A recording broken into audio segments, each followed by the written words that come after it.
Pemerintah berencana membuka tahun pendidikan baru dengan kegiatan belajar mengajar tatap muka untuk sekolah yang berada di zona hijau. Dan kami sudah tersambung melalui sambungan telepon dengan pengamat pendidikan Indra Karismiaji. Selamat pagi Pak Indra. Menurut Pak Selamat Indra pagi, Mbak. sendiri, apakah pemerintah ini sudah cukup bijak untuk membuka tahun ajaran baru dengan kegiatan tatap muka?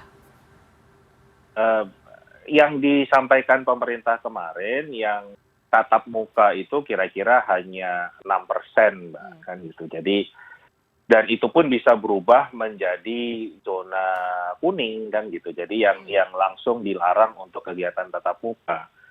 Jadi beberapa poin yang kita bisa ambil dari pengumuman kebijakan kemarin itu, yang pertama, kita apresiasi ketegasan pemerintah untuk memulai tahun ajaran baru di Juli 2020. Karena kan beberapa waktu ini banyak bertemuran info kalau akan mundur jadi 2021 atau bagaimana. Sekarang sudah ditegaskan kalau Juli gitu. Nah, pelaksanaannya yang boleh tatap muka hanya yang di zona hijau.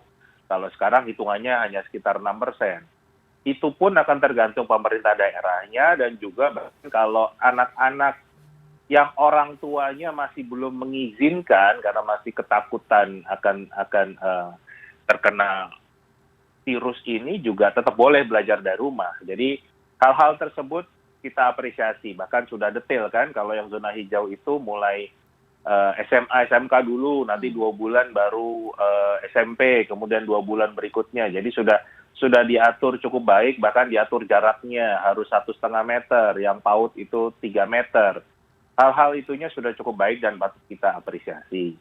Satu hal yang justru menjadi catatan saya, semua yang disampaikan kemarin itu melayani yang 6%. Tapi yang 94%, di mana harus melakukan pembelajaran jarak jauh dalam jaringan, itu malah tidak disentuh sama sekali, kan. Jadi malah menambah kebingungan banyak pihak ini, kan gitu. Bagaimana menjawab kondisi akses yang selama 3 bulan kemarin selalu muncul, kan. Banyak anak yang nggak bisa belajar, nggak punya gawai, nggak ada sinyal, nggak ada kuota, itu masih belum terjawab, kan gitu. Tadinya saya berharap rame-rame kemarin itu muncul Menkominfo bicara, oke, karena semua sudah ada tol langit, kita akan melakukan ini. Misalnya menggunakan kantor desa sebagai tempat belajar dengan diatur waktunya, jaraknya. Itu kan salah satu bisa begitu. Menteri BUMN akan bicara, ini kita Telkom akan melakukan apalah, kan gitu. Mungkin memberikan ada gratis atau ada apa untuk para pelajar ini. Mungkin BUMN yang lain, Bank Mandiri itu memberikan donasi gawai misalnya. Jadi hal-hal yang seperti itu yang tidak muncul. Kementerian Desa misalnya bicara akan sebagian dana desa dipakai untuk membantu proses belajar daring ini, juga tidak muncul.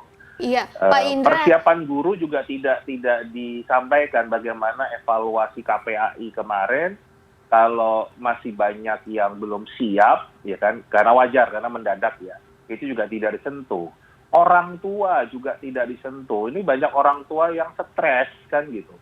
Proses belajar dari rumah itu mereka tidak siap, bahkan ada beberapa orang tua mengatakan ini meningkatkan kedekatan emosional dengan anak dengan PJJ daring. Artinya kalau dekat-dekat anak jadi cepat emosi, kan gitu. Itu yang belum disentuh dengan kebijakan. Iya, Pak Indra, kalau tadi kan dilihat dari segi dari COVID-19-nya sendiri ya, dari segi pandeminya. Nah, ini bulan Juli, ini kan belum tentu nih pandemi ini berakhir. Nah, ini resiko untuk menggelar belajar mengajar di kelas ini seperti apa, Pak? Dan kalau kita mau supaya balance gitu sama efektivitas dengan belajar online sama belajar tatap muka, itu seperti apa bijaknya untuk bisa mengimbangi ini, Pak? Nah, itu yang tadi saya sampaikan, kan itu tidak disentuh oleh pemerintah pada kebijakan kemarin. Jadi sebetulnya kebijakan yang kemarin hanya daur ulang dari kebijakan 3 bulan yang lalu saat diminta untuk belajar daring, kan gitu. Nah, padahal kalau kita bicara satu, era sekarang ini adalah era digital. Jadi memang yang namanya SDM unggul di era digital adalah mereka yang menguasai teknologi. segmen yang sebelumnya kan bicara salah satu itu kan Mbak, bagaimana penguasaan digital itu untuk dunia kerja saat ini nggak bisa ditawar lagi.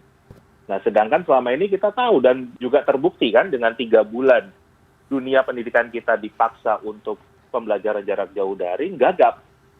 Artinya Indonesia secara sistem belum siap melaksanakan pembelajaran modern. Ya. Sehingga dianggapnya yang daring itu tidak efektif. Padahal era sekarang bahkan sudah banyak kuliah itu yang sampai S3 semuanya daring.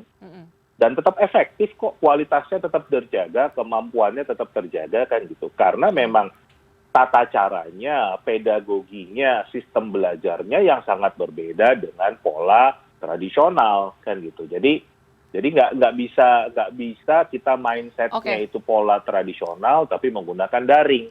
Itu yang keliru kemarin. Jadi kan kalau kemarin banyak guru itu yang isinya ceramah lewat video call, itu udah nggak sesuai kan, apalagi ceramahnya buka halaman 5, kerjakan PR soal halaman 6 sampai 10 kan gitu. Itu bukan belajar daring kan. Belajar daring sudah bisa belajar kapanpun, dimanapun, dengan alat apapun, mengatur fase belajarnya sendiri. Nah, pedagogi seperti ini yang belum disiapkan pemerintah untuk membekali guru-guru kita. Oke, Pak Indra. Juga orang tua juga butuh tadi bantuan, bimbingan bagaimana sih supaya menjadi bagian yang penting dalam proses belajar di rumah. Bukan menggantikan guru. Ya, berarti Pak tapi Indra, porsinya tetap sebagai orang tua. dengan banyaknya hambatan-hambatan di kelas-kelas online yang terjadi di Indonesia gitu kan, menurut Pak Indra sendiri sebaiknya apa yang harus dilakukan di dunia pendidikan di Indonesia ini di tengah pandemi saat ini? Kalau misalnya di daring aja belum terlalu efektif mungkin. Ya, yang pertama tadi Mbak, kita harus punya solusi masalah akses dulu. Tentunya kita nggak bicara harus semua terus tiba-tiba aksesnya tersiapkan, tapi minimal harus ada perbaikan dari 3 bulan yang lalu. Jadi peningkatan akses terhadap belajar daring ini penting. Jadi kita kan belum tahu dari 94% yang harus daring ini sebenarnya berapa persen yang benar-benar bisa belajar daring. Jangan-jangan cuma 5% kan, itu kan bahaya.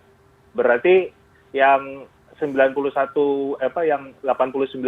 itu cuman BDR-nya itu berlibur di rumah, bukan belajar di rumah kan begitu. Itu kan yang bahaya kan gitu. Yang kedua adalah tadi saya sampaikan di dalam program pembangunan SDM di negara manapun, guru, pendidik adalah ujung tombak. Jadi guru harus disiapkan untuk memahami proses mengajar, ya, melakukan pengajaran model digital ini. Tentunya kalau saya katakan untuk langsung menjadi pakar nggak bisa ya, tapi harus ada perbaikan. Dan ini kan lagi waktu libur nih sekarang ini ya, libur sekolah kan. Paling nggak dalam 1 bulan ini pemerintah itu harusnya bisa mengumpulkan pakar-pakar pendidikan, tokoh-tokoh pendidikan untuk membantu menyiapkan para guru ini. Kan para pakar pendidikan juga lagi di rumah semua nih, Mbak. Ya kan, artinya lebih mudah untuk mencari mereka, mengatur jadwal untuk tiap hari 1 jam atau 2 jam lah kan gitu untuk mendampingi para guru ini, dan itu bergantian kan gitu. Kita punya banyak pakar kan, di Kemdikbud sini juga punya banyak pakar, itu bisa dilakukan.